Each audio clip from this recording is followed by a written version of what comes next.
Korang yang muda-muda, yang baru mula kerja, yang belum puas enjoy lagi, janganlah beli rumah. Buat pening kepala korang je.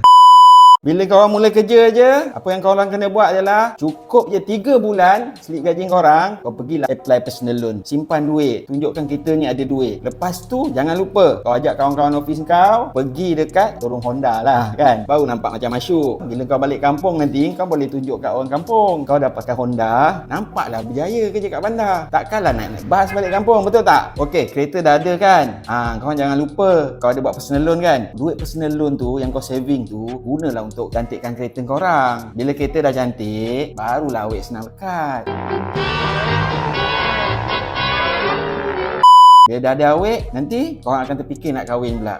Time tu, korang dah bayar kereta mahal. Confirm lah, saving tu dah tak ada. Korang kena buat apa? Apply lah lagi satu personal loan untuk kahwin. Duit kahwin kena pakai personal loan. Baru boleh buat gempak-gempak. Wedding of the year orang kata, betul?